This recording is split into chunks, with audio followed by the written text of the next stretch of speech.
Guys, গত পর্বে আমরা দেখি যে আলিশা রায়হানকে অপমান করে আর একটি বিবেস ইউটিউবারের সাথে রিলেশনে জড়িয়ে যায়। আর এদিকে রায়হান ভাবতেছিল যেভাবে হোক আমাকে ইউটিউবার হয়ে নিজেকে প্রমাণ করে দেখাতেই হবে। সেই দিন রাতের অন্ধকারে রায়হান গেমটা আবার ইনস্টল করলো। এরপর রায়হান একদম নতুন করে শুরু করলো তার পরিবর্তন।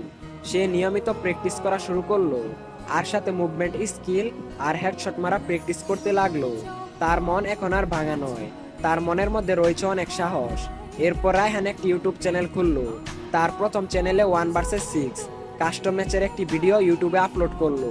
প্রথম 2 দিনে তার ভিডিওর মধ্যে ভিউ হয়েছিল মাত্র 1000। রায়হান একদম ভেঙে পড়ে, কারণ এইভাবে চলতে থাকলে তার জীবনে কিছুই হবে না। আর একটা পর্যায়ে রায়হান হাল ছেড়ে দেয় আর ভাবতে থাকে, আমি আর ফ্রি ফায়ারের গেমিং ভিডিও বানাবোই না। তারপর সে 7 দিন পর ইউটিউব চ্যানেলে ঢুকে যা দেখলো সেটা তার নিজের চোখকে বিশ্বাস করতে পারছিল না। তার প্রথম ভিডিওর মধ্যে ভিউ হয়েছে 7.8 মিলিয়ন। তার প্রথম ভিডিওটাই 7 দিন পর ভাইরাল হয়ে গিয়েছে। রায়হান বুঝতে পারলো পরিশ্রম করলে যে কোনো জিনিস পাওয়া কোনো ব্যাপারই না।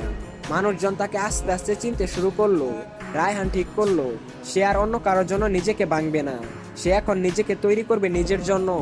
দিনরাত কষ্ট করে গেম খেলা আর প্র্যাকটিস শুরু করলো। জিমে যাওয়া শুরু করলো। জিম বলতে তার ঘরের সামনে কিছু ছেলেরা রাবারের দড়ি দিয়ে পুশ আপ করতো, সেখানে যোগ দিল। প্রতিদিন 100 পুশ আপ। আর ফ্রি ফায়ারের প্র্যাকটিস তো ছিলই। ফ্রি ফায়ারের পাশাপাশি সে এখন নিজের শরীর আর মনকে নতুন ভাবে তৈরি করছিল। রায়হান কিন্তু প্রতিদিন ইউটিউবে তার গেমিং ভিডিও আপলোড করত। তার চোখের মধ্যে ছিল আগুন, গলায় ছিল ব্যথা। তার ভয়েস ওভার এমন আবেগে ভরা ছিল যে দর্শকরা শুনলে দর্শকদের চোখের মধ্যে পানি চলে আসতো। 15 দিনের মধ্যে তার ইউটিউব চ্যানেলের সাবস্ক্রাইবারের সংখ্যা দাঁড়ায় 200K, মানে 2 লাখ, যা একটা বিশাল ব্যাপার হয়ে দাঁড়ায়।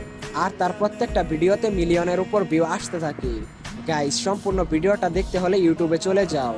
আমার ইউটিউব চ্যানেলের নাম বিআর মারুফ অন ফায়ার। এই চ্যানেলে ভিডিওটা আপলোড করা আছে। এই চ্যানেলে গিয়ে ভিডিওটা দেখে আসো।